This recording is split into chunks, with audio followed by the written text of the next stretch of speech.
to this amazing law वाला channel platform on the YouTube. आप सभी का मैं स्वागत करती हूँ इस अमेजिंग प्लेटफॉर्म पे। तो बहुत टाइम से हम लोग लीगल अपडेट्स कवर कर रहे हैं specifically for CLAT AILET students, और मैंने आपको थ्योरी फॉर्म में लगभग 6 मंथ्स के, एक तो जनवरी टू जून मैंने कवर करा दिया मैराथन सीरीज में।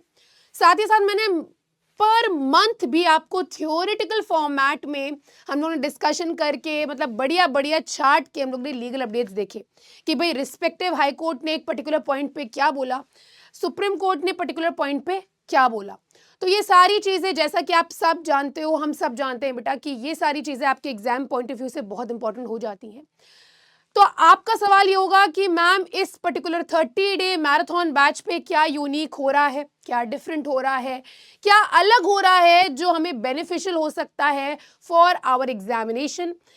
तो मैं आपको कहना चाहूंगी कि लीगल रीजनिंग जो आप कर रहे हो ना, आई थिंक आप अगर लीगल रीजनिंग का ये पोर्शन, जो आपका ये पोर्शन है, अगर आप इसको अच्छे तरीके से, बढ़िया तरीके से कवर कर लेते हो, यानी कि अगर हम लोग मिलके लीगल रीजनिंग के अंदर लीगल अपडेट्स को अच्छे से कर लेते हैं, तो हम लोग कहीं ना कहीं मेजर और माइनर सब्जेक्ट्स दोनों को ही तैयार करते हुए चलते हैं। स्पेसिफिकली एग्जामिनर का जो पॉइंट ऑफ व्यू होता है ना, वो ये पूछना चाहता है, वो ये जानना चाहता है कि ये जो स्टूडेंट जिसको हम सिलेक्ट कर रहे हैं इस एनएलयू में बैठने के लिए, क्या उसको जनरल अवेयरनेस, क्या उसको समाज के अंदर जो चल रहा है उसके बारे में नॉलेज है, क्या वो ये जान रहा है कि यार इतना पर्टिकुलर इंपॉर्टेंट बिल था, वो पास हुआ, किसका क्या रेफरेंस में पास हुआ, क्यों पास हुआ। ये सारी चीजें एग्जामिनर जो है आपसे पूछना चाहता है, और बहुत इंपॉर्टेंट सेशंस होते हैं, आई एम वेरी श्योर। और वो सारे स्टूडेंट्स जो मेरा पहली बार वीडियो देख रहे हैं, आज 30 डे मैराथन बैच पे प्रीवियसली मेरे सेशन जा चुके हैं, काइंडली जाके उन सेशंस को जरूर देखिएगा, और आगे आने वाले सेशंस और धमाकेदार होने वाले हैं। तो वो मेरे प्यारे स्टूडेंट्स जो शुरुआत से जुड़े हैं मेरे साथ, आज क्या होने वाला है, आज हम लोग एक पर्टिकुलर मंथ जो बहुत ज़्यादा इम्पॉर्टेंट हो जाता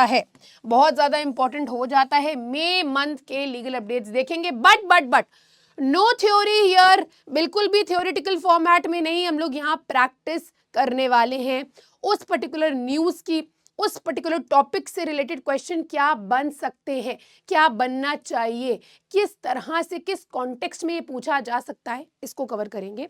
सो आई एम वेरी श्योर आप सब रेडी होंगे। So without any further ado, let's just start of with today's session. क्या क्या होने वाला है धमाकेदार आज के सेशन में, बड़ा मजेदार सेशन होने वाला है, एंड तक की आपको बने रहना है, ठीक है। So what all we are going to cover in today's session, देखिए आपके सामने, आपकी स्क्रीन पे आपको दिख सकता है। ये 5 passages, these 5 passages we are going to cover in today's session, ये 5 पैसेजेस हम लोग कवर करेंगे, और इनको हम लोगों ने मेजॉरिटी ऑफ दी टॉपिक्स हम लोगों ने अपने थ्योरेटिकल फॉर्मेट वाले सेशंस, लाइव लेक्चर्स में भी कवर किया हुआ है। अच्छा, मैं यहाँ पे और भी स्टूडेंट्स को एड्रेस करूंगी, अगर आप किसी और रिस्पेक्टिव कॉम्पिटिटिव एग्जाम की तैयारी कर रहे हैं, तो एक लॉ है, मान के चलिए, फॉर एग्जाम्पल हम लोग आर्टिकल 21 की बात करें। अगर हमें आर्टिकल 21 विथ रिस्पेक्ट जो कॉन्स्टिट्यूशन में दिया हुआ है, खाली उतना ही पढ़ना होता, सिर्फ और सिर्फ उतना ही पढ़ना होता, तो ये जो राइट टू प्राइवेसी और राइट टू फूड, ये सारे एस्पेक्ट्स जो हैं आर्टिकल 21 के, ये सब पार्ट्स है ना, ये सब पार्ट्स एंड पार्सल्स हैं आर्टिकल 21 के, ये कैसे पता लगता। तो ये ऑब्वियसली हम सब जानते हैं कि पुट्टस्वामी का केस था, राइट टू प्राइवेसी, जो इसमें डिक्लेयर करी गई कि ये हमारा आर्टिकल 21 के अंदर फंडामेंटल राइट है। तो अगर हमें इन केस लॉस के बारे में, इन केस लॉस के जिस्ट के बारे में ही अगर नहीं पता होगा, if we will not know about कि भाई हमारा सुप्रीम कोर्ट इस पर्टिकुलर सेक्शन, इस पर्टिकुलर आर्टिकल के बारे में क्या व्यू पॉइंट रखता है, क्या उसका इस टाइम पे पॉइंट ऑफ व्यू है, पीओवी जिसको कहा जाता है, तो क्या पीओवी रखता है, अगर हमें वही नहीं पता, तो आई एम वेरी श्योर हम आर्टिकल 21 के बारे में बहुत सारी चीजें नहीं जानेंगे। अगर हमें यही नहीं पता कि आर्टिकल 21 किस प्रकार से इवॉल्व हो रहा है, उसी तरीके से ये जो आप देख रहे हो ना, इन सारे टॉपिक्स का एवोल्यूशन किस प्रकार से अभी करेंटली हमारा सुप्रीम कोर्ट, हमारे हाई कोर्ट्स क्या पीओवी रखते हैं इन टॉपिक्स के बारे में, यही तो जानना जरूरी है।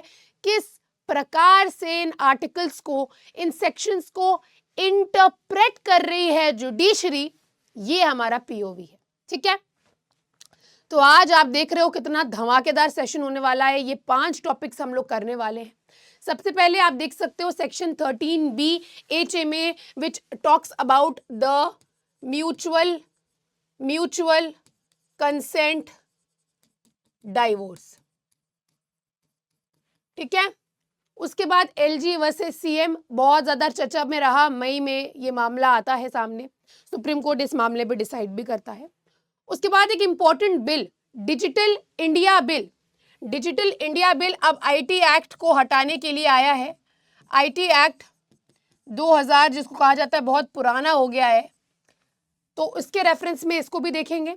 साथ ही साथ डिसक्वालिफिकेशन फॉर मेंबरशिप के बारे में पढ़ेंगे। अच्छा, ये डिसक्वालिफिकेशन फॉर मेंबरशिप यहाँ पे हम लोग स्पेसिफिकली राहुल गांधी के केस के पर्सपेक्टिव से भी समझेंगे, और साथ ही साथ ये इंपॉर्टेंट इसीलिए हो जाता है क्योंकि यहाँ पे राहुल गांधी का जो डिसक्वालिफिकेशन था उसको रीइंस्टेट, वापस उसको केरला के आई थिंक वायनाड डिस्ट्रिक्ट से ये MP थे, इनका वापस से इनको ये स्टेटस दे दिया गया। लास्टली हम लोग prevention of money laundering act के अमेंडमेंट के बारे में भी डिस्कशन करेंगे।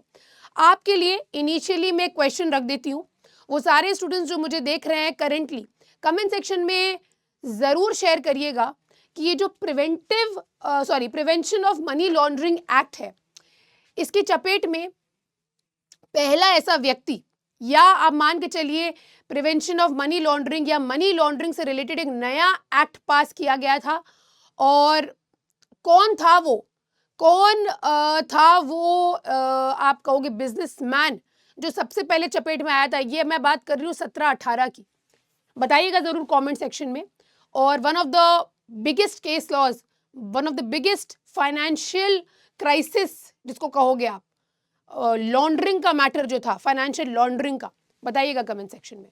चलिए पहले पैसेज के साथ शुरुआत करेंगे। उसके लिए आप सभी को रेडी होना पड़ेगा सूट बूट पहन के, परफ्यूम शर्फ्यूम लगा के।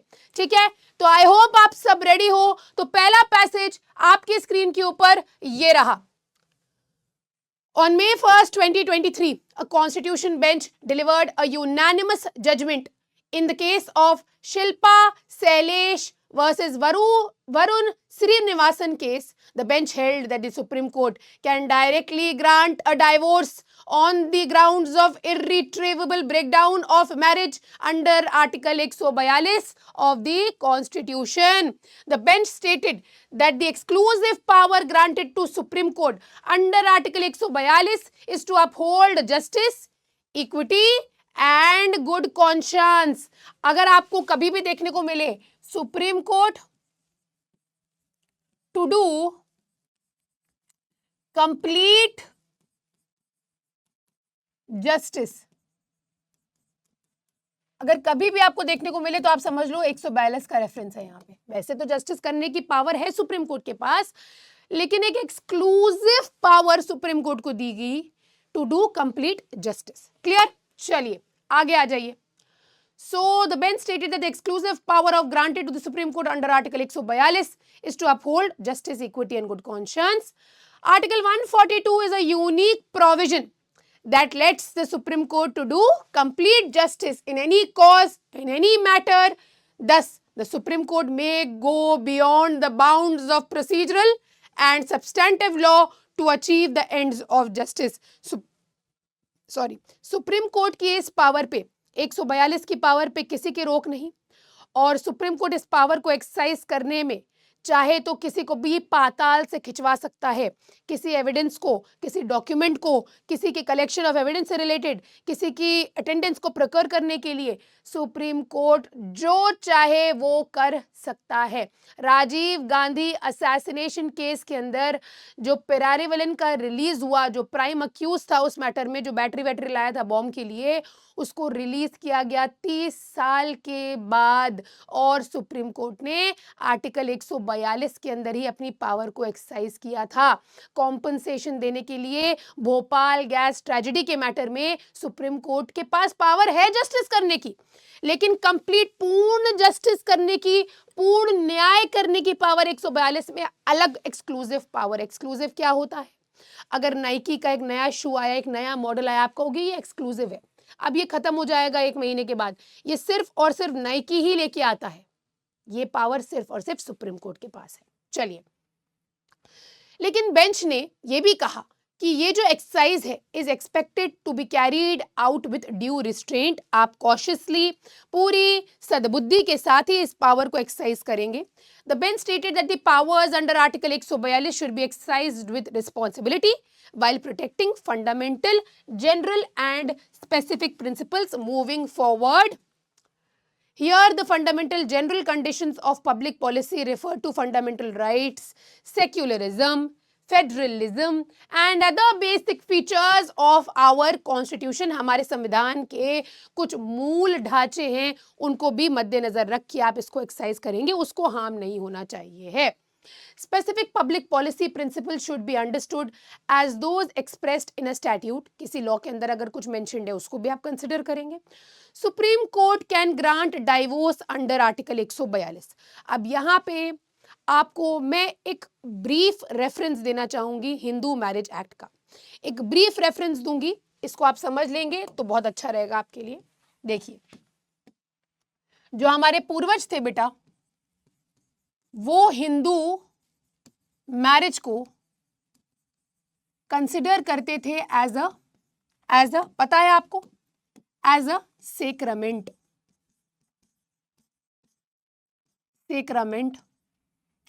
या एक पायस ऑब्लिगेशन। वो जो ऊपर वाले के द्वारा आया है, कोई चीज जो ऊपर वाले ने कही है, सेक्रामेंट, जिस तरह से आप श्रद्धा से आप पूजा करते हैं उसी तरह से मैरिज को माना गया। लेकिन धीरे धीरे धीरे धीरे ये जो सेक्रामेंट था, ये जो सेक्रामेंटल नेचर था किसका, हिंदू मैरिज का, ये धीरे धीरे धीरे धीरे धीरे धीरे धीरे धीरे कन्वर्ट हो गया इन कॉन्ट्रैक्चुअल नेचर। अब आप पूछोगे मैम ऐसा कैसे हुआ, मैम ऐसा कैसे हो गया?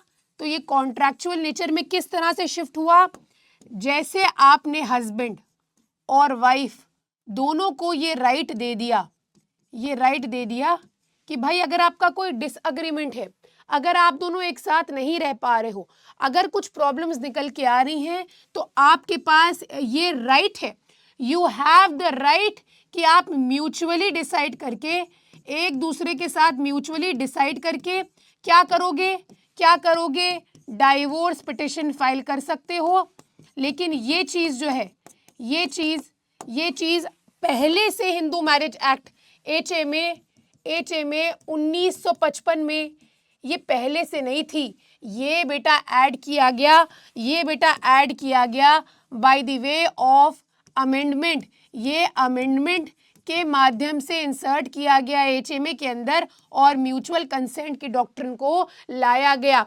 अब आप पूछोगे कि मैम ये इर्रिट्रीवेबल ब्रेकडाउन ऑफ मैरिज किस चिड़िया का नाम है, मैम ये इर्रिट्रीवेबल ब्रेकडाउन ऑफ मैरिज किस चिड़िया का नाम है? तो मैं आपको बताऊंगी कि जब A जो हस्बैंड है, बिल्कुल भी मेरी ड्राइंग को जज मत करिएगा, और B जो वाइफ है,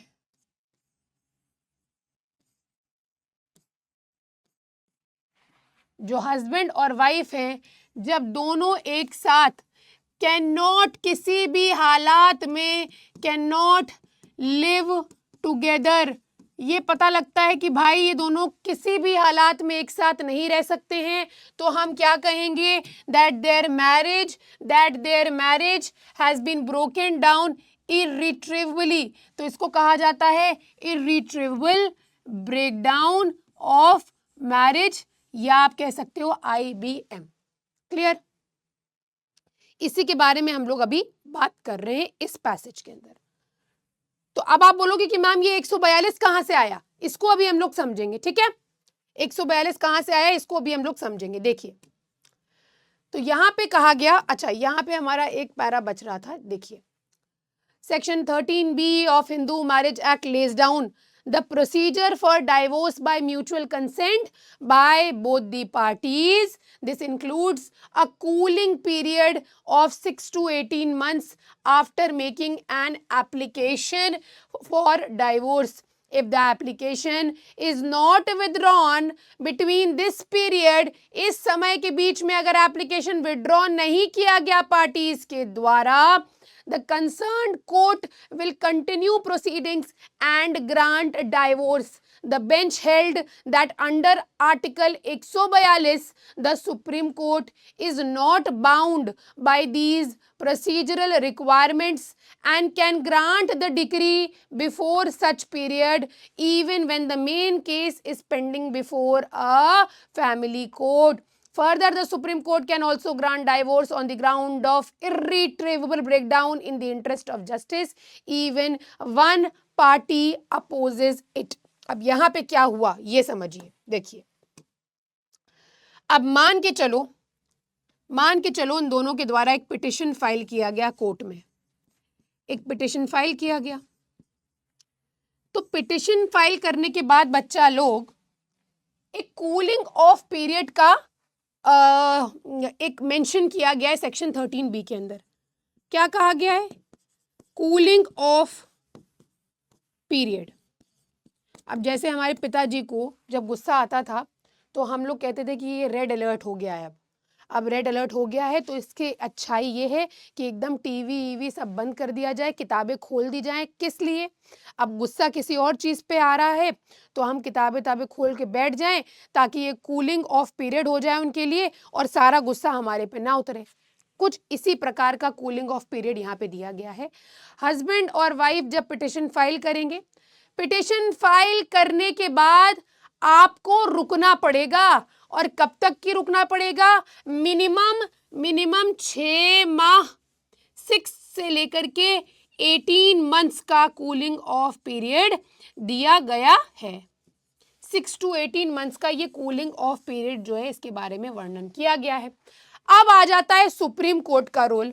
सुप्रीम कोर्ट ये कहता है कि अगर मामला IBM का है, इर्रिट्रीवेबल ब्रेकडाउन ऑफ मैरिज का अगर मामला है, तो ऐसे में ये जो कूलिंग ऑफ पीरियड है इसका कोई वैल्यू नहीं है, इसकी कोई जगह नहीं है, कोई ज़रूरत ही नहीं है कि पार्टीज को 6 से 18 माह रुकना पड़े, महीने रुकना पड़े और इनको तुरंत डाइवोर्स ग्रांट कर दी जाए। ये सुप्रीम कोर्ट का कहना है। और सुप्रीम कोर्ट ने कहा कि हम अपनी पावर को 142 में एक्सरसाइज करके जब हमें ये दिखता है कि IBM का मामला है तो हम वहां पे डाइवोर्स ग्रांट कर सकते हैं। ये बात ये पूरा मसला है। चलिए आगे आ जाइए। अब देखिए, The bench was of the view that cooling off period is an impediment. ये ग्रहण की तरह लगा हुआ है उन मामलों पे जहां पे शादी में कोई गुजारा ही नहीं है, एक दूसरे की पार्टीज एक साथ रहेंगे तो उनके रिश्ते की मानहानि है, हस्बैंड और वाइफ की मानहानि है, बच्चों की मानहानि है, डिसरिस्पेक्ट है एक तरह से। That is where divorce is inevitable, नहीं रोका जा सकता डाइवोर्स को। However they emphasize that the time gap is necessary as it allows the parties to evaluate and reconsider. अब 6 से 18 महीने के बीच में अगर पार्टीज ने पिटिशन को वापस विड्रॉ नहीं किया तो इसका मतलब ये बन जाता है कि भाई अब इनको डाइवोर्स ग्रांट करना। लेकिन अगर मान के चलो पिटिशन विड्रॉ कर लिया, ये तो उसी तरह हो गया जैसे तलाक ए बिद्दत में क्या होता है, आप जैसे ही तलाक देंगे शादी खत्म। लेकिन जो सुन्नत तरीका बताया गया है, जो प्रॉफिट का तरीका बताया गया है, उसमें यह है कि आपको एक बार प्रोनाउंसमेंट करना है, उसके बाद एक वेटिंग पीरियड दिया गया है।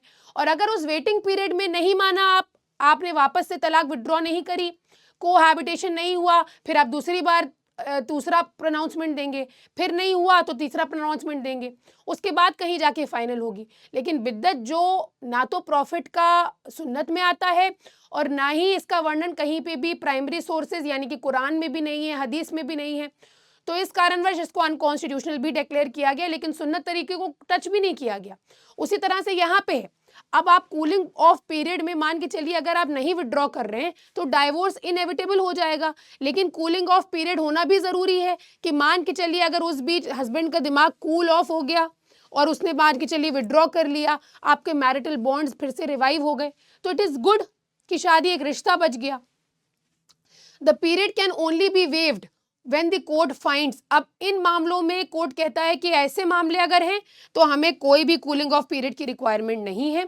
तो यहाँ पे कोर्ट को ये पता लग जाता है कि मैरिज इज बियॉन्ड रिपेयर, अब और कोई ऑप्शन नहीं है, कोई और तरीका नहीं है, और marriage has been irretrievably broken down. जैसे कि ड्यूरेशन ऑफ कोहैबिटेशन देखा जाएगा, शादी के बाद क्या ड्यूरेशन रहा कोहैबिटेशन का, लास्ट टाइम क्या रहा कोहैबिटेशन का। कोहैबिटेशन क्या होता है, जो मैरिज के बाद जो बॉन्ड होता है हस्बैंड वाइफ का, उसको यहाँ पे रेफर किया गया।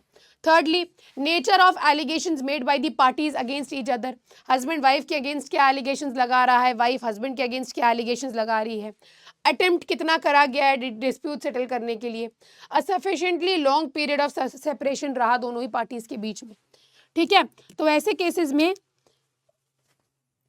केसेस में ये देखा जाता है कि भाई marriage has been broken down irretrievably, hence यहाँ पे आप ग्रांट कर सकते हो। ठीक है, चलिए आगे आ जाइए। अब पहला क्वेश्चन देखते हैं बच्चा लोग। फर्स्ट क्वेश्चन देखिएगा आपकी स्क्रीन के ऊपर, ये रहा। In a hypothetical case A and B a married couple have been living separately for past 3 years, 3 साल से अलग रह रहे हैं, with no hope of reconciliation, कोई भी ऐसा रास्ता नहीं बच रहा है कि शादी बच जाए, reconciliation हो जाए दोनों पार्टीज के बीच में। A files for divorce but B strongly opposes it. How might the Supreme Court apply the principles outlined in Shilpa Sailesh case? A, the Supreme Court must grant the divorce based on the irretrievable breakdown of marriage. B, the Supreme Court must respect the cooling off period. C, the Supreme Court can exercise its Article 142 to waive off the cooling period. D, the Supreme Court has no jurisdiction.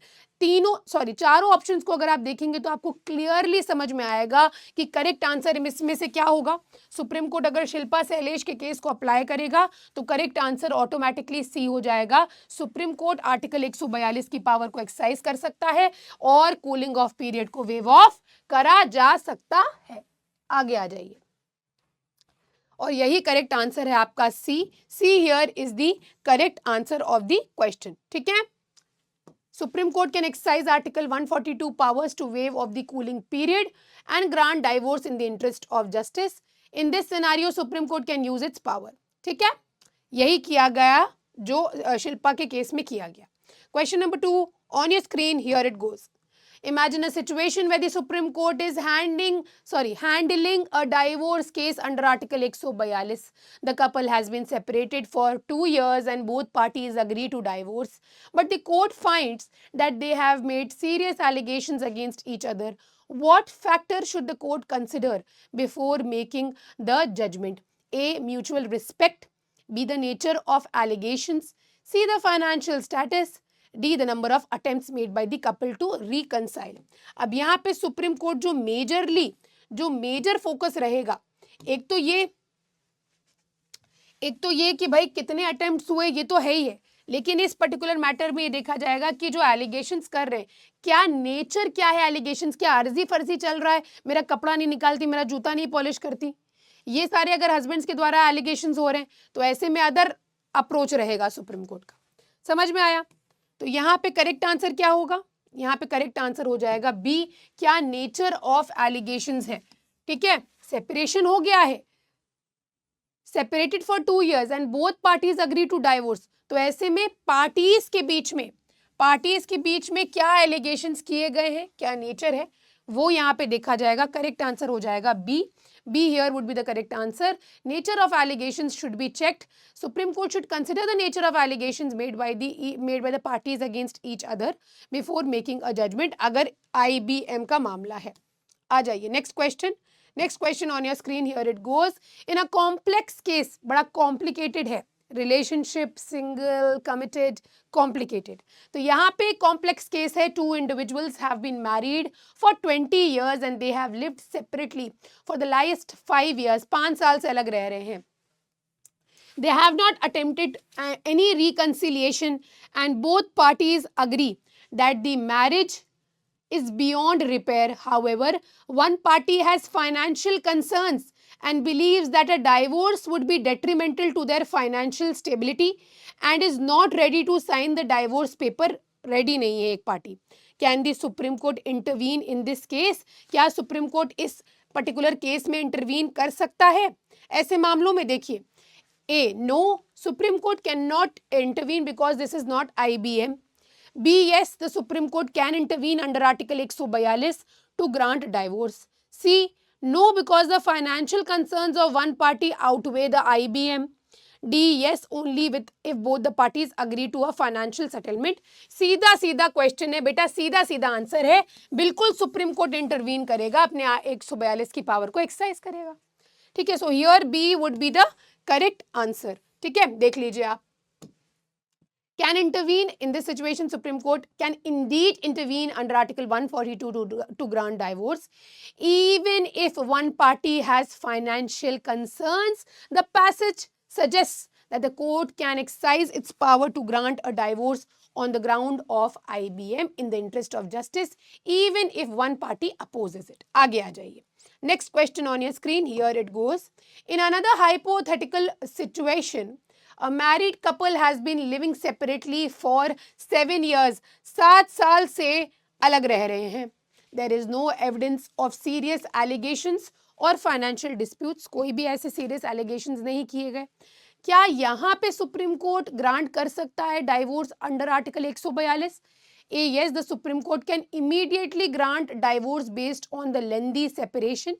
B, no, because the absence of serious allegations. यहाँ पे absence है, क्या इस वजह से मना कर देगा supreme court?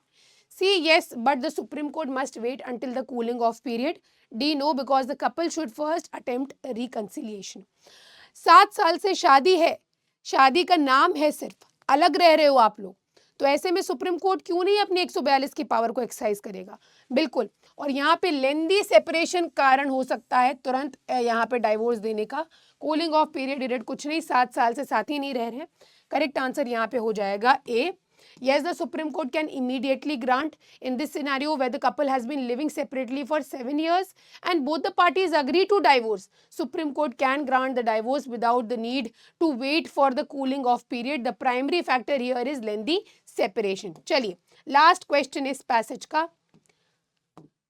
According to the judgment in the Shilpa Shailesh case, मतलब आपके लिए टंग ट्विस्टर है, शिल्पा शैलेश केस को 10 बार बोलिए. शिल्पा शैलेश केस. मैम नहीं बोल पा रही. According to the SS versus Varun Srinivasan case, what is one of the fundamental general conditions of public policy that the Supreme Court should consider while exercising the power under Article 142? A, financial status of the parties involved. B, the length of cohabitation.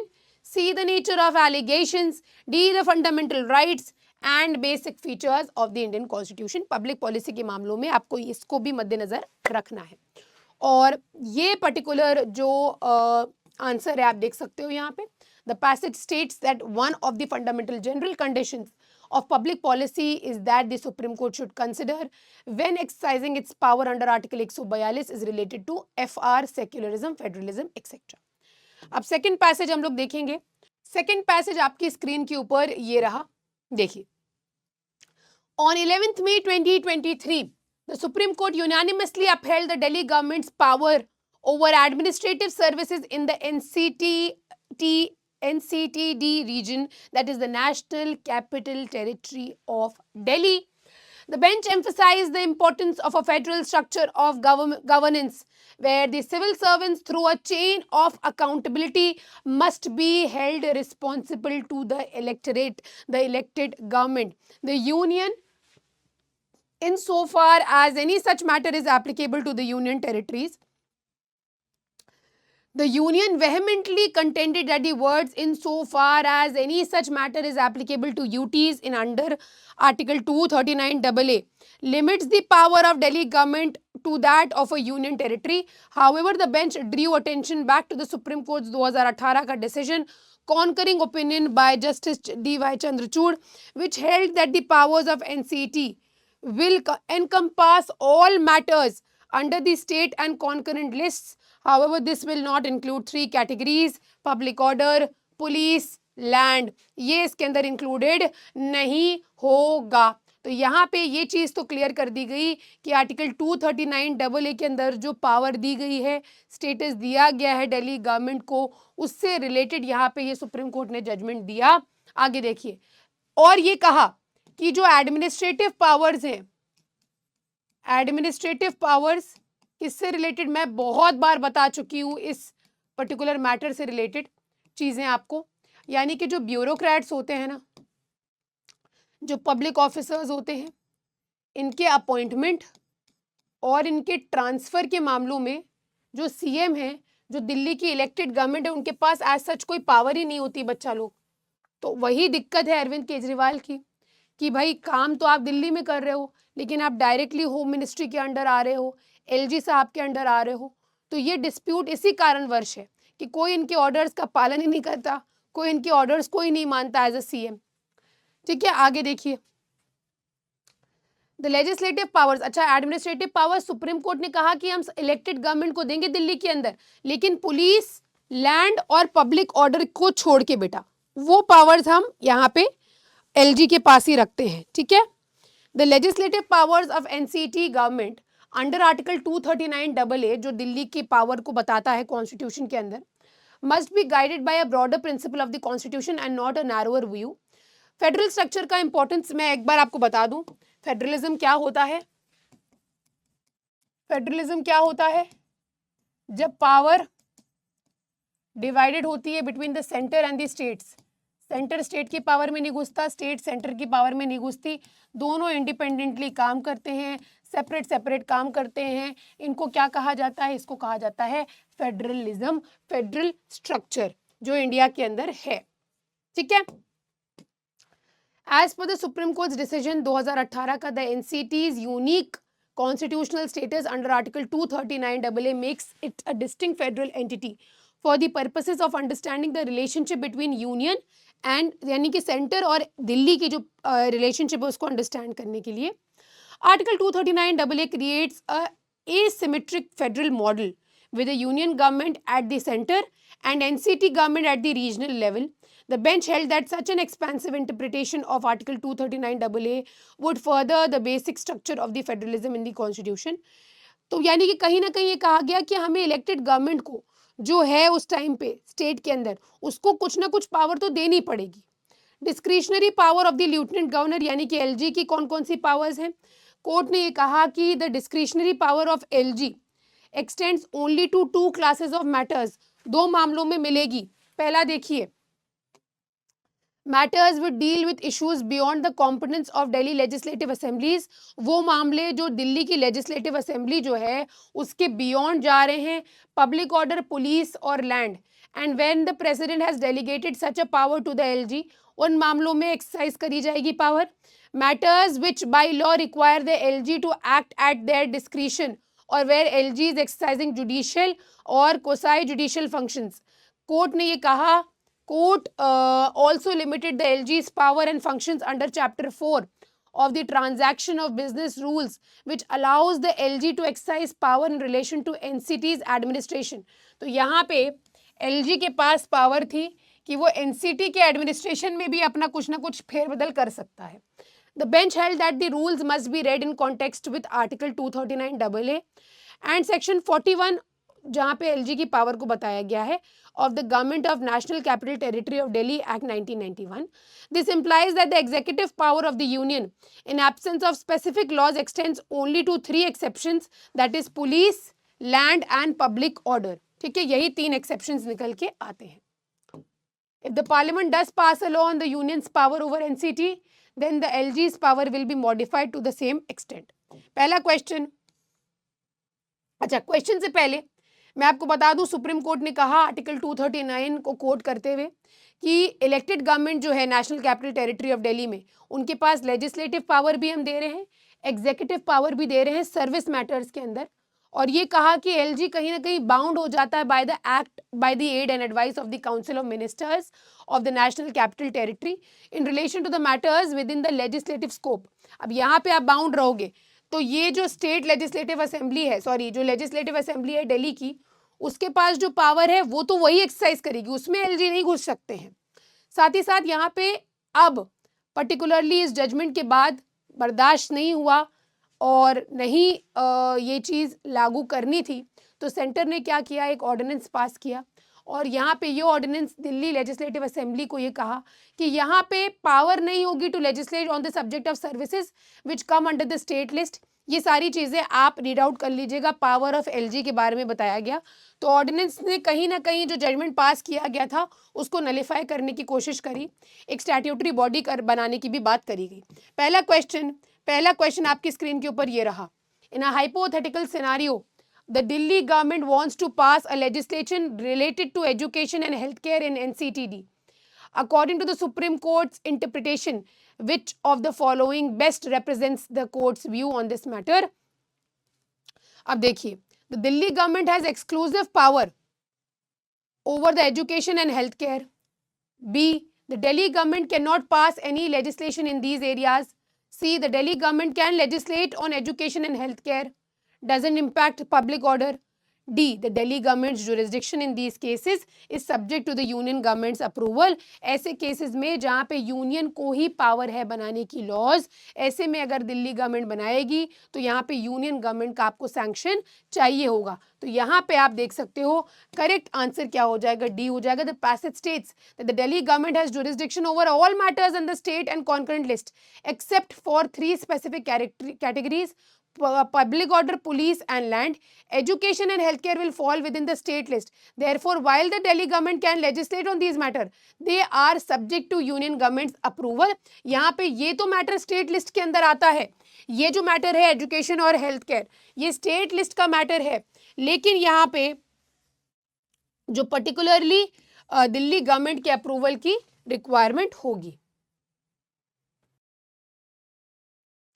तो इन चारों options को जब आप देखोगे, अच्छे से analyse करोगे, तो आपको ये समझ में आएगा कि यहाँ पे 2 मैटर्स के बारे में लॉ बनाने के लिए कहा गया है, एजुकेशन और हेल्थ केयर। तो एजुकेशन जो है वो कॉन्करेंट लिस्ट का मैटर है और हेल्थ केयर जो है वो स्टेट लिस्ट का मैटर है। एक बार इसको आप चेक भी कर लीजिएगा, मेरे अकॉर्डिंग यही करेक्ट है। तो यहाँ पे दिल्ली गवर्नमेंट अगर ऐसे मामलों पे लॉ बना रही है तो वो लॉ तो बना सकती है, लेकिन it will be subject to the approval of the union government. आप देख सकते हैं यहाँ पे करेक्ट आंसर क्या है, डी हो जाएगा। The Delhi government jurisdiction in these areas is subject to government approval. तो यहाँ पे जुरिसडिक्शन सारे मैटर्स पे है, पब्लिक ऑर्डर, पुलिस और लैंड के मामलों में नहीं है, और बेसिकली सारे मैटर्स पे जुरिसडिक्शन भी है। स्टेट और कॉन्करेंट लिस्ट के मामलों में लॉ बना सकते हैं, लेकिन यूनियन गवर्नमेंट का अप्रूवल होगा, ठीक है, क्योंकि एलजी भी यहाँ पे पावर को एक्सरसाइज करता है। सेकेंड क्वेश्चन देखिए, The Lieutenant Governor of Delhi wishes to intervene in a decision made by the Delhi Legislative Assembly regarding the allocation of land for a public purpose. ठीक है, for a public park, sorry. Under what conditions LG can exercise discretionary power in this scenario? A, the LG can intervene in all land related decisions. B, the LG can intervene if there is a potential conflict of interest in the decision. C, the LG can intervene only when the decision affects public order. D, the LG has no authority to intervene in the matter.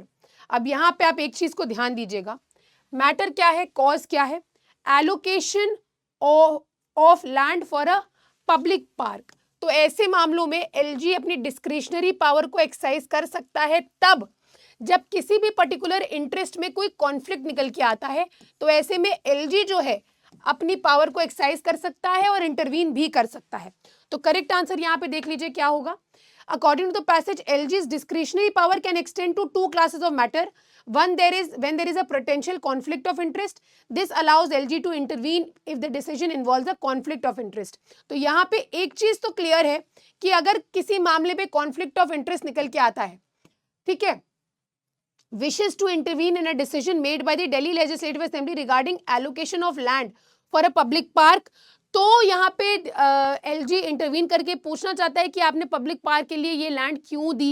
ये सारे matters के बारे में question raise किया जा सकता है। आगे आ जाइए, next question, the Delhi government passes a law that it believes falls under the jurisdiction, but union government disagrees.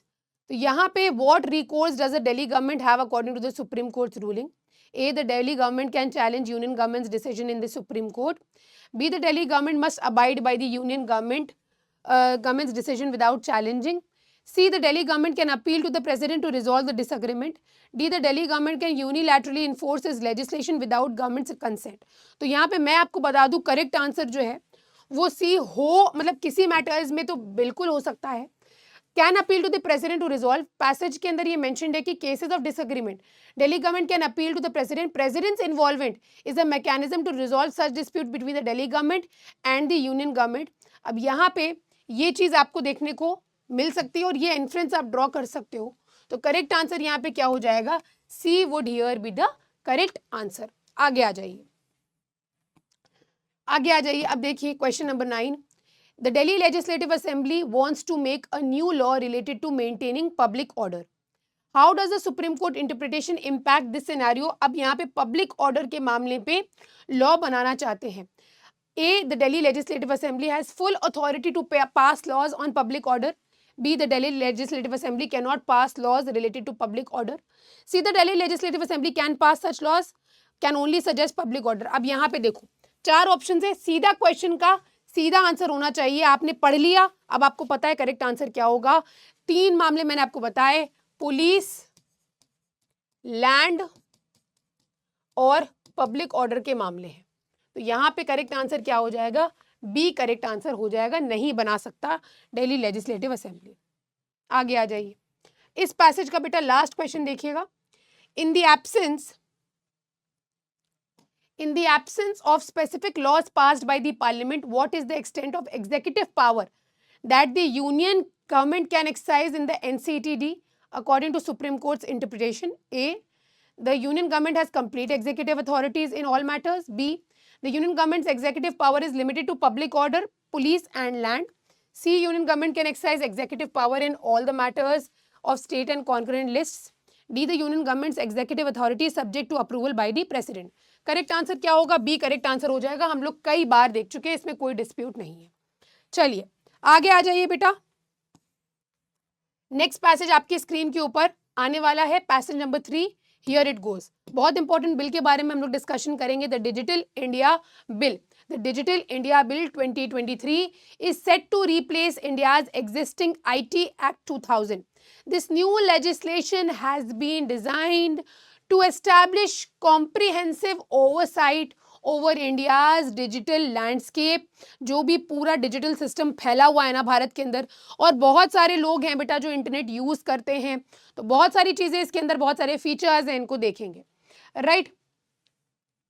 Effectively tackling the contemporary challenges, जैसे कि साइबर क्राइम बहुत टाइम से एग्जिस्ट कर रहा है, डेटा प्रोटेक्शन हर किसी का कंसर्न है, deep fakes, competition among internet platforms, online safety and the negative impact of artificial intelligence क्या हो सकता है हम सब के ऊपर. The Digital India Bill encompasses the following key provisions. Classification of intermediaries, बहुत important है, देखिए. The Digital India Bill introduces a classification system for intermediaries, categorizing them into various groups based on the risk and size. These intermediaries include social media platforms, e-commerce platforms, artificial intelligence platforms and fact-checking platforms. इस तरह से intermediaries को define किया गया है जो data के साथ intermediate करते हैं. By implementing this classification, the bill allows for customized regulations that are specifically tailored to each category of intermediaries. This approach ensures that appropriate and relevant rules are applied to different types of intermediaries, taking into account their specific characteristics and potential impact on digital ecosystem. Risk assessment for intermediaries. As per Digital India Bill, intermediaries are mandated to perform risk assessment, which are utilized to classify them based on their respective levels of risk. This classification system ensures कि जो intermediaries हैं they are subject to appropriate checks, regulations that match the level of risk they may pose in the digital space. आपके कारणवश digital space के अंदर बहुत सारे risk आ सकते हैं, तो आपके ऊपर प्रॉपर स्क्रूटनी भी करी जाएगी. Establishing a dedicated internet regulatory authority. The bill introduces the establishment of dedicated internet regulator akin to existing regulatory bodies. उसी तरह से है. Designating punishable offences under the Digital India Bill, Ministry of Electronics and IT is empowered to designate certain activities as punishable offences. These may include deliberation of dissemination of misinformation, identity theft, cyberbullying, targeting children and other similar activities. बहुत बार होता है बेटा समाज के अंदर, बहुत बार होता है इसका. एक बार मैं भी चपेट में आई और मतलब मैं बता नहीं सकती किस मतलब, और हुआ ये मेरा पढ़ाते टाइम ही, और बहुत सारी चीज़ें हैं, बहुत सारी चीज़ों का सामना करना पड़ा. लेकिन बेटा ये बहुत सारी चीज़ें समाज के अंदर एग्जिस्ट कर रही हैं. By classifying these actions as offences, the bill aims to address and combat the negative consequences of such misconduct in the digital space. This provision enables MeitY to take appropriate measures and establish legal frameworks. आगे देखिए बेटा, penalty and violations and user harms in emerging technologies. Digital India bill के अंदर penal provisions भी यानी कि सजा भी दी गई है अगर कोई वायलेशन करता है और अगर कोई हार्म इम्पोज करता है बेटा. These provisions are designated to address any potential misuse, breaches, negative consequences. Ensuring a platform accountability, Digital India Bill will legally empower the government to ensure that platforms are held accountable for hosting prohibited content. दिखाने के लिए आपको जिम्मेदार ठहराया जाएगा. ठीक है, तो इसी के साथ पहला क्वेश्चन देख लिया जाए इस पैसेज का. पहला क्वेश्चन आपकी स्क्रीन के ऊपर ये रहा. A popular social media platform classified as high risk intermediary, यानी कि वो लोग जो आपके डेटा के साथ हेरफेर कर सकते हैं. कई बार ऐसा नहीं होता है, मिंत्रा पे जैसे लड़के जूते देखते हैं, शूज देख रहे हैं, कौन सा बढ़िया है कौन सा बढ़िया, ठीक है यार, थोड़ी देर के बाद कार्ट में डाला, छोड़ दिया, खरीदा नहीं. बहुत बार मतलब 99.9% बार यही होता होगा, नहीं खरीदा. तो आप अगर मान के चलिए अपना कोई सोशल मीडिया प्लेटफॉर्म खोलते हैं, फेसबुक, इंस्टाग्राम, तो उसमें आपको दिखाने लगता है वही शूज़ के ऐड, या मान के चलो आजियो के एड्स आने लगेंगे, एक्सेट्रा एक्सेट्रा. मैं किसी भी साइट का नाम नहीं लूँगी, आने लगते हैं. तो ये क्या है, आपका डेटा कहीं ना कहीं उनके पास है, उन्हें पता है कि आप क्या सर्च कर रहे हो. अगर होटल्स वगैरह सर्च कर लिए तब तो बवाल ही समझ लीजिए फिर. तो वही आने लगेगा आपकी स्क्रीन के ऊपर, मोबाइल स्क्रीन पे. तो यहाँ पे आप देखिए, high risk intermediaries facing allegations of spreading misinformation and hosting content that undermines India's unity and integrity. How can the Digital India Bill be applied to address this situation? A. The platform will be shut down immediately. B. The Ministry of Electronics and Information Technology can impose penalties and establish legal frameworks. D. The dedicated internet regulatory can issue a warning to the platform. MeitY will revoke the platform's high risk classification. Correct answer इसका B हो जाएगा. बिल्कुल legal penalties लगाई जाएंगी, penalty impose करी जाएगी. Hence correct answer क्या हो जाएगा बेटा, बी हो जाएगा. Next question. An e commerce platform classified as a low risk intermediary under the digital India bill, low risk intermediary है, has been accused of identity theft and cyber bullying targeting children. How can the bill be used to address these issues? तो बेटा platform will be shut down, MeitY can impose penalties, platform will be reclassified, the platform will be encouraged. बेटा correct answer क्या है, obviously आपकी screen के ऊपर दिख रहा होगा, बी ऑप्शन करेक्ट हो जाएगा. इसका एक्सप्लेनेशन भी देख लीजिए. The digital India bill allows MeitY to designate certain activities such as identity theft and cyberbullying as punishable offences. MeitY can impose penalties on the platform to address these issues. आइए आगे देखते हैं next question. A fact-checking platform classified as a high-risk intermediary has unintentionally published misleading information. How does the Digital India Bill empower the Ministry of Electronics, IT to address this situation? A. MeitY can revoke the platform. MeitY can impose penalties. MeitY can issue warning. MeitY has no authority. बेटा यहाँ पे भी as such आप जैसे ही देखोगे correct answer क्या हो जाएगा. तो पहली चीज तो यहाँ पे आप देखिए, फैक्ट चेकिंग प्लेटफॉर्म था, classified as a high risk intermediary, has unintentionally published misleading information. How does the digital India bill empower the ministry of electronics? MeitY can revoke the platforms high risk status, B the MeitY can impose penalties. ये जो है बेटा high risk intermediary बना हुआ है, आप देखोगे publish करा है मिसलीडिंग इंफॉर्मेशन बेटा, लेकिन अनइंटेंशनली। तो जैसे कि आप देखते हो ना, जो पनिशमेंट थ्योरीज ऑफ पनिशमेंट होती है उसमें एक रेगुलेटरी पनिशमेंट की थ्योरी होती है, रिफॉर्मेटिव होती है, रेट्रीब्यूटिव होती है, और एक होती है I for I, N I for N I. तो उसी तरह से यहाँ पे भी एक रेगुलेटरी मैकेनिज्म एग्जिस्ट करता है कि अगर आपने अनइंटेंशनली ऐसा कुछ किया है तो आपका स्टेटस को रिवोक किया जा सकता है आपके अंदर रिफॉर्म लाने के लिए। तो ए ऑप्शन यहाँ पे करेक्ट हो जाएगा, MeitY has the power to revoke the platforms high risk status. देख लीजिए, MeitY can revoke in a fact checking platform is found to unintentional published misleading information, MeitY can decide to revoke its high risk status as a regulatory response. ये किया जा सकता है बेटा। Next question देखिएगा।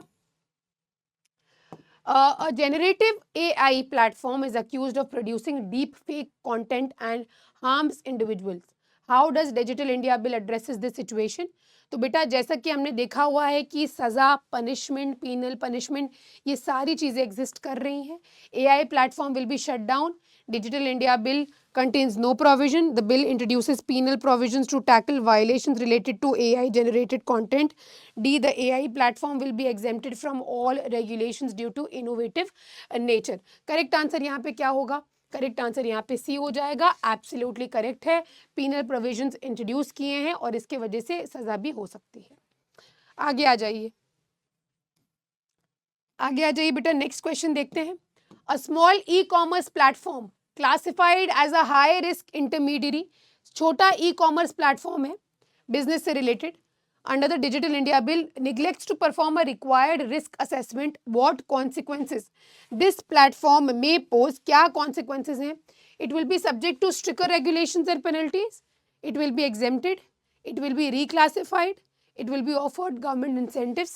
Correct क्या है? A correct हो जाएगा, it will be subject to stricter regulations and penalties. अब यहाँ पे आप ई कॉमर्स प्लेटफॉर्म है, हाई रिस्क इंटरमीडियरी हैं आप, हेंस आपके ऊपर स्ट्रिक्टर पेनल्टीज लगाई जाएंगी। आगे आ जाइए, अब नेक्स्ट पैसेज देखेंगे हम लोग। नेक्स्ट पैसेज बहुत इंपॉर्टेंट, बहुत इंटरेस्टिंग है। आप सब ने इसके बारे में आई एम वेरी श्योर सुना होगा, the Maharashtra politics, the Shiv Sena crisis, और उद्धव ठाकरे की फैक्शन में डिवीजन, गवर्नर के द्वारा फ्लोर टेस्ट की बात, ये सारी चीज़ें महाराष्ट्र की पॉलिटिक्स के अंदर आती हैं और उसके ऊपर से आता है सुप्रीम कोर्ट का जजमेंट। ये सारी चीज़ों को हम लोग डिस्कस करेंगे। Last year the Uddhav Thackeray led MVA government was toppled and replaced by another government comprising a faction of Shiv Sena which claimed to be the real Sena, the Bharatiya Janata Party, and several independent MLAs. The leader of breakaway Sena faction, Eknath Shinde, became the chief minister. 21 February 2023 the Thackeray side began arguing that the Shinde faction must be disqualified as their actions amounted to defection. The anti-defection law punishes an individual MP MLA for leaving one's party and joining another. It allows a group of MP MLAs to join, merge करने के लिए कहता है without inviting penalty for defection, जिसको कहा जाता है merger, और it does not penalise political parties for encouraging accepting defection legislatures. Parliament added it to the constitution as per the 10th schedule in 1985। सब कुछ अभी हम लोग पढ़ेंगे। Its purpose was to bring stability to the governments, discouraging legislatures from changing parties. It was a response to toppling of multiple state governments by a party-hopping MLAs after general elections of 1967. The law covers 3 kinds of scenarios. One is when legislatures elected on the ticket of one political party voluntarily give up the membership of that party or vote against the party's wishes. A legislature's speech conduct inside can lead to deciding voluntary giving up the membership. Second scenario arises when an MP MLA who has been elected as an independent joins a party later, बाद में join करता है. The third scenario relates to nominated legislatures. In their case, the law specifies that they can join a political party within 6 months of being appointed to the house and not after such time. अगर 6 महीने के बाद आप किसी और party को join कर रहे हो तो ये डिफेक्शन के अंदर काउंट होगा। If a legislature violates the anti-defection laws, they can be penalized for the defection by the presiding officers of the legislature. बहुत interesting मामला होता है। However, if 2/3 of the parties agree to merger with another party, they will not be disqualified. The Supreme Court has held that the legislatures can challenge the presiding officer's decision before the higher judiciary. The court has held that ideally speakers should take a decision on defection within 3 months. कहानी सुन लीजिएगा, कहानी सुनो, जुबानी सुनो।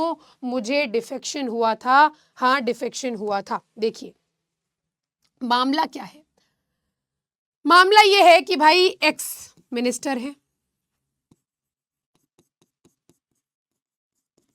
एक party ने अपना ticket दिया,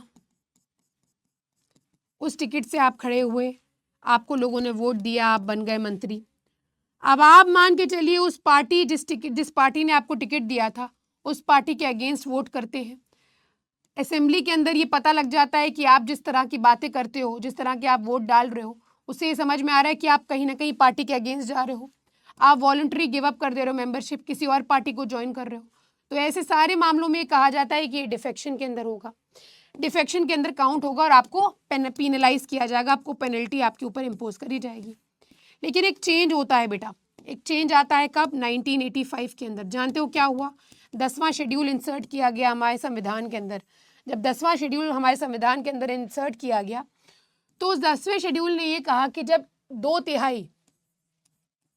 2/3 मेंबर उस पार्टी के, अब अपनी पार्टी में आप कर क्या रहे हो ऐसा कि 2/3 मेंबर्स जो हैं वो सेटिस्फाइड नहीं है।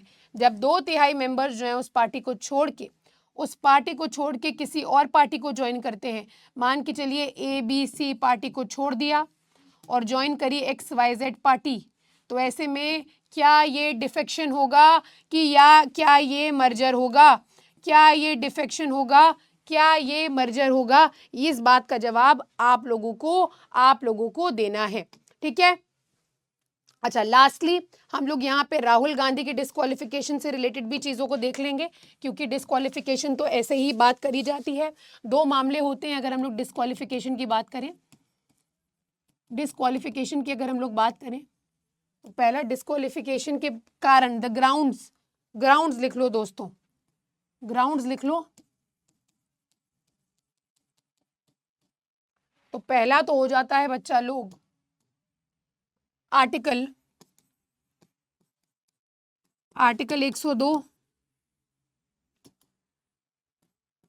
Of constitution of India. उसके बाद बेटा आता है the 10th schedule of constitution of India, और तीसरा दिया हुआ है section 8 of the representation of People's Act, इसमें दिया हुआ है। ये तरीके हैं डिस्क्वालिफिकेशन के। अब डिस्क्वालिफिकेशन की जो स्पेलिंग मैंने लिखी है बहुत ही बढ़िया लिख दी है, उसको जल्दी से सही कर लेते हैं, राइट। तो ये 3 तरीके हैं। पहला तरीका मैंने क्या बताया, आर्टिकल 102 के अंदर कहता है, 4 तरीके बताता है। देखिए इसको समझ लीजिए एक बार की, भूलना नहीं है। कब माना जाएगा कि एक मेंबर जो है डिस्क्वालीफाई कर गया है? देखिए सबसे पहले कि अगर वो गवर्नमेंट ऑफ इंडिया, किसी भी गवर्नमेंट ऑफ स्टेट के अंदर कोई ऑफिस ऑफ प्रॉफिट होल्ड करे हुए है, यानी कि कोई ऐसा ऑफिस होल्ड करे हुए जहां से उसके पास माल पानी आ रहा है, सैलरी आ रही है, पैसा आ रहा है, कोई डिपार्टमेंट होल्ड करे हुए, किसी पर्टिकुलर यूनिवर्सिटी का डीन है, एक्सेट्रा एक्सेट्रा। दूसरा देखिए, when the person is of unsound mind, unsoundness of mind usually which is declared by the court. तीसरा देखिए, if the person is charge with insolvency, that is he is charged with insolvency, he is an undischarged insolvent, bankrupt हो गया है, दिवालिया निकल गया, पैसा नहीं बचा। उसके बाद देखिए, if he is not a citizen of India, Bharat का नागरिक नहीं रहा। Fourth fifth and last, if he is disqualified किसी भी लॉ जो पार्लियामेंट के अंदर बनाया गया है, और इसी के अंदर राहुल गांधी जो हैं आरजी फंस जाते हैं। आगे देखिए, ये हमने आर्टिकल 102 देख लिया। उसके बाद देखिए यहाँ पे 10th schedule of the constitution के अंदर किस प्रकार से डिस्क्वालिफिकेशन है, जो अभी हम लोगों ने पढ़ा। पहली चीज़, जब आप इतने ज़्यादा उतावले हो गए कि आप खुद ही वॉलंटरीली मेंबरशिप छोड़ दे रहे हैं। दूसरा, आपके तौर तरीकों से समझ में आ रहा है किस तरफ जा रहे हो आप। जब आप खुद से वोट डाल रहे हो अगेंस्ट द पार्टी, या पार्टी ने कहा कि भाइयों आज हम इस बिल के समर्थन में वोट डालेंगे, आप उसके अगेंस्ट हो गए। तीसरा, अगर कोई इंडिपेंडेंटली इलेक्टेड मेंबर है, किसी और पॉलिटिकल पार्टी को ज्वाइन करता है, और लास्टली कोई नॉमिनेटेड मेंबर है लेकिन 6 महीने के बाद after the expiry of 6 months कोई पॉलिटिकल पार्टी को ज्वाइन करता है, डिफेक्शन होगा और ऐसे में पेनल्टी इंपोज करी जाएगी। लास्ट बच रहा है हमारा RP act, disqualification under the representation of people's act. Rahul Gandhi ji इसी के अंदर जाते हैं फंस, इसी के अंदर जाते हैं फंस और कहते हैं बस बस बस। देखिए, इसके अंदर कहा गया अगर कोई भी ऐसा इंडिविजुअल, कोई भी ऐसा एमपी एमएलए है जो दो ग्रुप्स के बीच में एनिमिटी जो है उभार रहा है, नफरत पैदा कर रहा है, ब्राइबरी ली है, अनड्यू इन्फ्लुएंस इंपोज कर रहा है, मान के चलो किसी भी प्रोडक्ट, किसी कमोडिटी की होर्डिंग कर रहा है, उस पर्टिकुलर ड्रग्स का, कमोडिटी का अडल्ट्रेशन कर रहा है, फूड या ड्रग्स का, and offence under the provisions of dowry prohibition act, कोई भी ऐसा ऑफेंस कमिट किया गया है उसके द्वारा डाउरी प्रोहिबिशन एक्ट के अंदर। डाउरी प्रोहिबिशन एक्ट एक बहुत इंपॉर्टेंट लेजिस्लेशन है, स्पेसिफिकली उसका सेक्शन 4। और लास्टली राहुल गांधी जी कहाँ फंसते हैं, इसी के अंदर आ जाते हैं चपेट में इसकी। He has been disqualified as a convicted person who has been sentenced to imprisonment for not less than 2 years। Supreme court क्या कहता है इसको, इस केस में सुप्रीम कोर्ट कहता है काहे को आपको 2 साल की सजा देने की जरूरत पड़ गई, मैक्सिमम पनिशमेंट क्यों दिया आपने इनके इस मामले में। तो पर्टिकुलरली ये आपको याद रखना है, मोदी डिफेमेशन केस था, मतलब जो आपने मोदी कम्युनिटी को डिफेम किया था, यही मामला था। चलिए, अच्छा, लास्टली मैं मर्जर के बारे में आपको बता दूं। जो मर्जर है इसको इंट्रोड्यूस किया गया था 10th शेड्यूल के अंदर 1985 के एक्ट, अमेंडमेंट एक्ट के द्वारा। और यहाँ पे ये कहा जाता है कि अगर एक डिफेक्शन जो है वो किया जा रहा है by 1/3 of the elected members, ये मर्जर होगा। 91st कॉन्स्टिट्यूशनल अमेंडमेंट एक्ट आया और इसने 2/3 मेंबर्स लाए। Change this now and at least 2/3 members अगर हट रहे हैं उस पार्टी से और किसी और पार्टी को ज्वाइन कर रहे हैं तो ये कहा जाएगा कि ये मर्जर है। पहले क्या था, 1/3 मेंबर्स थे। सो बेसिकली स्पीकर और चेयरमैन इसको डिसाइड करता है। पहला क्वेश्चन आपकी स्क्रीन के ऊपर ये रहा, Ashu was one of the elected members of Wakanda party, बहुत बढ़िया पार्टी है, नाइजीरिया की लग रही है कि नहीं, which was in power in the state of Wakanda. The party issued a whip asking all its elected members to vote in favor of a bill for women empowerment. Ashu votes against the bill, therefore he voted against it. Will he lose his membership? Ashu will not lose his membership as he voted according to the conscience.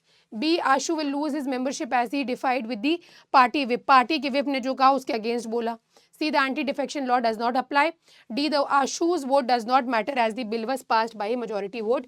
सीधा सीधा question, सीधा सीधा answer, बिल्कुल party whip. Whip कौन होता है बेटा, हर एक पॉलिटिकल पार्टी एक विप को अपॉइंट करते हैं। विप ये देखता है कि भाई अटेंडेंस सिक्योर हुई है या नहीं, विप ये देखता है कि भाई सब प्रेजेंट है या नहीं, विप ये देखता है कि members according to the party decide कर रहे हैं या नहीं। Option B here is the correct answer. Next question देखिए, The Speaker of Wakanda Parliament has not decided a defection case against Ashu until the end of legislature term. अभी तक के decide नहीं किया है, right? Will Ashu be disqualified under the anti-defection laws? A, Ashu will not be disqualified. B, Ashu will be disqualified as the Speaker's inaction cannot excuse the violation of anti-defection laws. C, Supreme Court will decide. D, Ashu can continue. बेटा यहाँ पे correct answer B हो जाएगा इस question का भी, कि भले ही यहाँ पे लेजिस्लेचर का टर्म एंड नहीं हुआ है, उसको डिस्क्वालिफाइड ही माना जाएगा और एंटी डिफेक्शन लॉस के अंदर ये आप एक्सक्लूडेड नहीं माने जाओगे, आप इंक्लूडेड हो, आपने एंटी डिफेक्शन किया है। Does not provide a time frame for speaker to decide on defection cases, however inaction can not be excuse. Usually बेटा यूजुअली यहाँ पे आपने देखा होगा 3 मंथ्स का टाइम पीरियड दिया गया है, याद रखिएगा, इसको एक्सप्लेनेशन में मेंशन नहीं किया, 3 मंथ्स के अंदर डिसाइड करेगा। अब इसके ऊपर हो गया तो वो चीजें डिफर करेंगी, ठीक है। क्वेश्चन देखिए, the Wakanda party has 60 elected members, 60 elected members हैं। In a fit of rage after being disqualified, Ashu convinced 23 elected members of the party to join his new party, Black Panthers Party. Will the elected members joining Ashu's party lose their membership? क्या यहाँ पे membership lose कर जाएंगे ये? अब यहाँ पे देखिए करेक्ट आंसर क्या है। No, they will not lose their membership as they represent the majority. B, yes, they will lose the membership as joining a new party without the permission of the original party's leadership is a violation of anti-defection laws. C, only Ashu will lose. D, the decision on the membership will be taken by Wakanda party. बेटा B option यहाँ पे correct हो जाएगा। देखिए 60 members थे elected. In a fit of raise after being disqualified Ashu convince 23 elected members को, 23 elected members जो है यहाँ पे डिस्क्वालीफाई छोड़ देते हैं पार्टी को।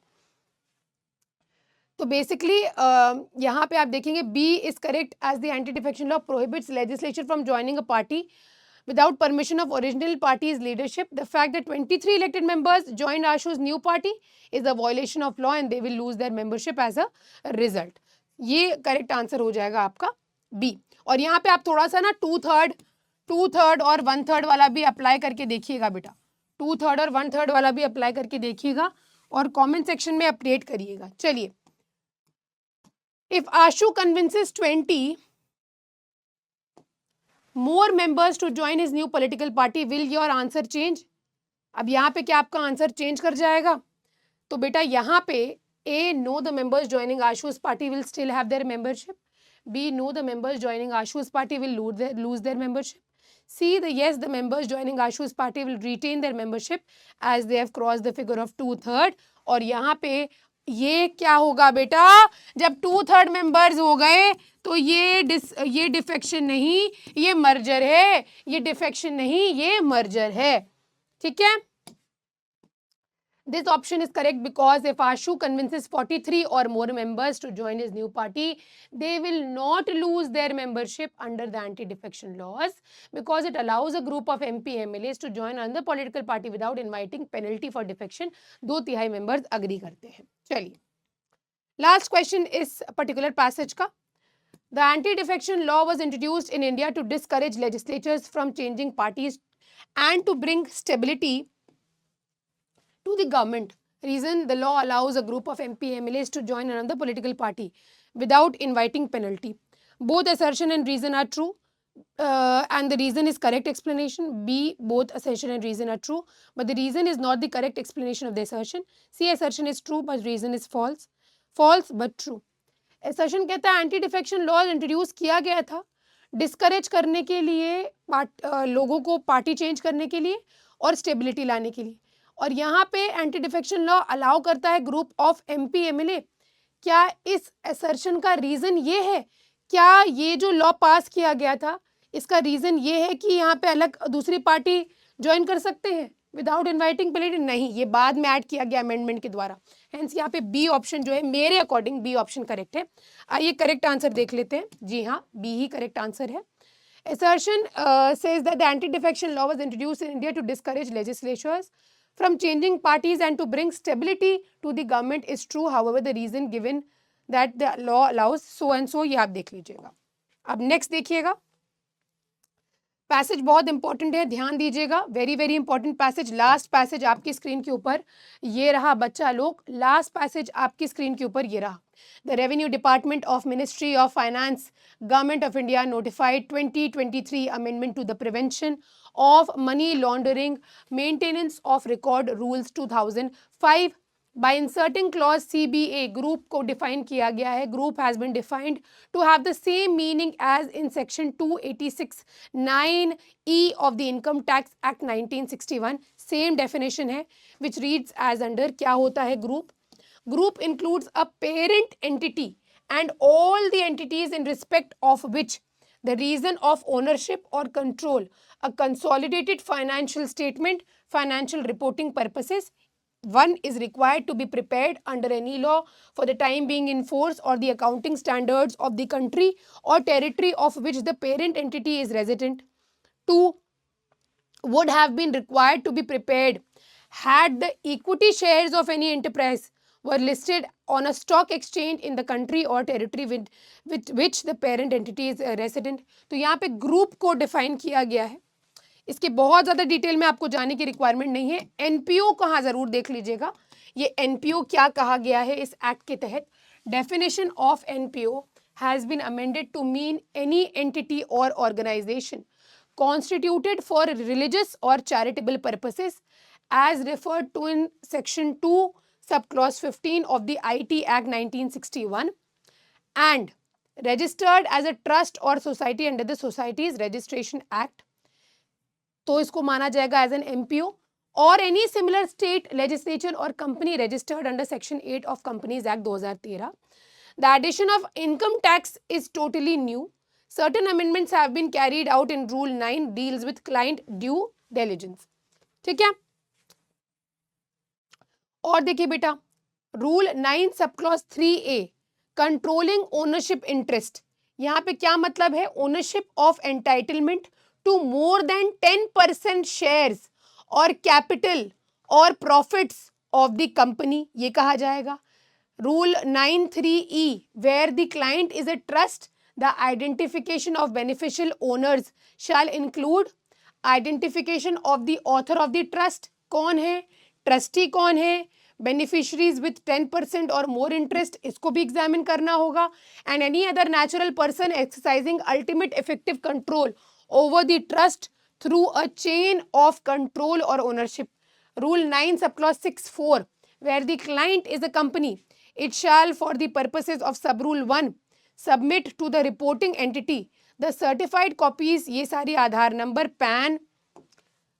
Similar rule 9 requires every bank and financial institution must register non-profit clients not on the Darpan portal and maintain records for 5 years after the business relationship ends. Clients must submit updated documents within 30 days of updating. यही सारी चीज़ें इसके अंदर है. अब इसी से related question है, prevention of money laundering act किस लिए बनाया गया? ये एक चीज़ इंपॉर्टेंट है, ये आप देख लीजिए. The prevention of money laundering act 2002 forms the core of legal framework put in place by India to combat money laundering.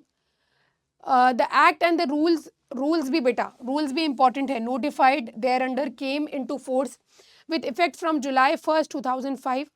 Director and director enforcement have been conferred with exclusive and concurrent powers. The PMLA and rules notified thereunder impose obligation on banking companies, financial institutions, and intermediaries and persons carrying on designated business or profession to verify identities of client, maintain records, information furnish करने के लिए. ये ऐसा act बनाया गया, money laundering prevent करा जाए, confiscation of property derived or involved in money laundering and for the matters connected therewith or incidental thereto. तो बच्चा लोग, पहला क्वेश्चन सिंपल क्वेश्चन है बेटा, आपकी स्क्रीन के ऊपर ये रहा.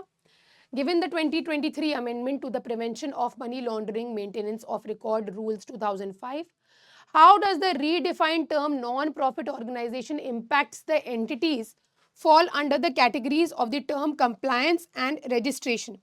क्या यहाँ पे कहा गया? देखिए, it simplifies the compliance requirements, it broadens the scope of entities. आपने देखा अमेंडमेंट करके बहुत सारे एनपीओस को, बहुत सारी कंपनीज को, एंटिटीज को ऐड किया गया. हेंस बेटा यहाँ पे बी ऑप्शन करेक्ट होगा. मैं आपको बताती हूँ, ठीक है. तो यहाँ पे स्कोप को बढ़ाया गया, ना कि यहाँ पे कॉम्प्लायंस करने के लिए कहा गया, ना स्ट्रिकर किया गया, और does not have any impact, ऐसा नहीं है. बी ऑप्शन यहाँ पे करेक्ट हो जाएगा. देखिए, it broadens the scope of entities considered as money non-profit organization. The 2023 amendment to prevention of money laundering maintenance of record rules 2005 increases the category in which the entities can be considered as not for non-profit organization. ठीक है. Next question देखिएगा. A company known as Parth was established with the aim of facilitating the admission of poor children in private schools. Trust के बारे में भी बात किया गया ना इसके अंदर, इसीलिए एनपीओ के अंदर. By arranging fees to them fees to them, there was a state act in which the organization was established that any organization in the state working for child activities will be considered as a non-profit organization. The company along with it was also involved in the production of accessories that poor children could use. This act was to earn profit and not to do any social service. Decide whether the company can be considered as an NPO. बिल्कुल. तो यहाँ पे yes as the company was involved in the social activities, B no as the company has not applied, C yes since it meets the requirements that are required under the amendment rules, D no. बेटा यहाँ पे C option correct होगा. Amendment के बाद जो भी चीज़ें required हैं वो यहाँ पे फुलफिल हो रही है, हेंस यहाँ पे करेक्ट आंसर क्या हो जाएगा? C हो जाएगा. राइट तो देखिए correct answer is C yes since it meets the requirements that are required under the amendment rules. The passage states that an organization can be considered as an MPO if any state legislation specifies so, which was the case here. चलिए आगे आ जाइए बेटा. Next question. The company mentioned above has not registered on the दर्पण portal of NITI Aayog. NITI Aayog का बेटा एक दर्पण पोर्टल है. तो ये जो दर्पण पोर्टल है नीति आयोग का, ये बनाया गया है एनजीओज के लिए. एनजीओज अपने आप को रजिस्टर्ड करा सकते हैं इस पोर्टल पे.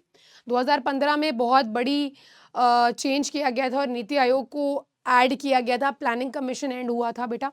I hope you guys remember. तो यहाँ पे देखिए तो रजिस्ट्रेशन इसका नहीं हुआ है अंडर द दर्पण पोर्टल. तो यहाँ पे करेक्ट आंसर क्या होगा?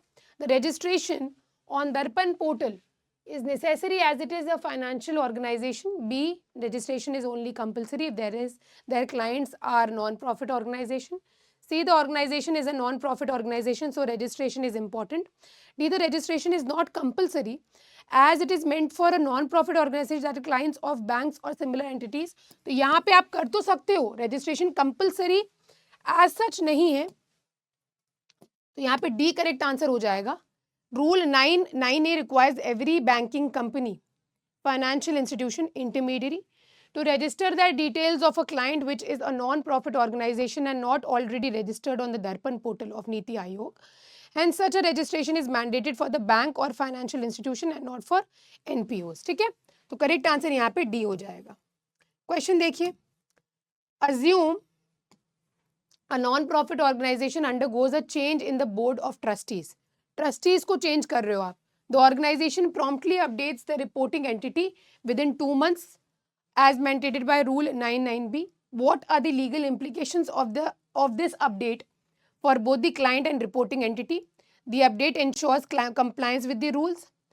The update may be resulted in increasing scrutiny. The update only benefits the clients. The update is not according to the provisions of the rules. तो यहाँ पे डी ऑप्शन करेक्ट होगा. पूछिए क्यों? क्योंकि एक एनपीओ है, चेंज करते हैं बोर्ड ऑफ ट्रस्टीज में, ऑर्गेनाइजेशन प्रॉम्प्टली तुरंत ही ये अपडेट करती है कि reporting entity within 2 months as mandated by rule 99B. What are the legal implications of this update for both the client and reporting entity? यहाँ पे देखिएगा, एक्सप्लेनेशन देखते हैं एक बार. The update is not according, passage ये कहता है कि reporting should be done within 28 days, लेकिन क्योंकि यहाँ पे 2 महीने लग गए तो बहुत ज़्यादा टाइम हो गया, हेंस ये वैलिड नहीं होगा. राइट. और लास्ट क्वेश्चन जो है बच्चे इस पर्टिकुलर पैसेज का, द कंपनी कॉल्ड ज़ेनफिनान नाम की कंपनी है बेटा, had its branches all over India while the main branch is located in Mumbai. Besides, since it provides a loan to women to open their own business, it did not require any financial statement to submit to central authorities as the same was exempted. The law of the state of Maharashtra states that any organization dealing with monetary functions, इनको एक yearly financial instrument prepare करना होता है जिसको scrutinize भी किया जा सकता है. Decide whether the organization can be considered as a group for the purpose of amendment rules. A, the financial institution should be considered as a group since it is involved in crucial financial activities. B, the company is a group for the purpose of amendment rules as it is qualifying the necessary conditions. Financial institution should be registered itself as a group. The company should be considered as a group only when the same is registered on the stock. Correct answer यहाँ पे B हो जाएगा बेटा. इसको सारी जो essential requirements हैं क्योंकि ये फुलफिल हो रही है, देखिएगा. The company is a group for the purpose of amendment rules as it qualifies the necessary conditions. तो यहाँ पे आप देख लें, यहाँ पे जो ग्रुप के नाम की जो नेसेसरी कंडीशंस थी, हम लोग ने पहले पैसेज में देखी हुई थी ऑलरेडी, अच्छे से इसको हम लोग ने देखा। ये जो इनकम टैक्स एक्ट के अंदर डिफाइंड है, parent entity prepared under any law, time being in the force, would have been required to be prepared, equity shares अगर वो होल्ड कर रहे हैं, तो ये सारी चीज़ें हैं। तो ये जो पैसेज है ये भी आप रीड आउट कर सकते हैं। इतना ज़्यादा मतलब इसका आने के चांसेस नहीं है, लेकिन हाँ टकरा सकता है। और बच्चा लोग, इसी के साथ हमने अपना आज का सेशन जो है, आज का सेशन हमने एंड किया। आई होप आपके लिए ये सेशन बेनिफिशियल रहेगा। आपके एग्जाम पॉइंट ऑफ व्यू से वो सारी चीज़ें, वो सारे टॉपिक्स हम लोग ने कवर करे जो डेफिनेटली आपके एग्जाम में टकरा सकते हैं। तो आपको ध्यान देना है हर एक टॉपिक पे जो यहाँ पे होने वाला है। आप हमारे पे विश्वास करिए, हम आप पे विश्वास कर रहे हैं कि आप डेफिनेटली एक अच्छी रैंक को सिक्योर करेंगे। और इसी आस से ये तैयारी हम लोग करा रहे हैं 30 day marathon batch, absolutely free for all the students. तो आप हमारे साथ बने रहिए, हम आपके साथ till the and examination centre से पहले भी बने रहेंगे। तो तब तक के लिए बेटा पढ़ाई करते रहिए, बहुत ही जल्द नेक्स्ट वीडियो के साथ मिलेंगे। और अगर आपको किसी भी चीज़ की रिक्वायरमेंट है कमेंट सेक्शन में ज़रूर शेयर करिएगा, हम उसके अकॉर्डिंग काम करेंगे। तब तक के लिए बेटा take care, see you soon and good bye.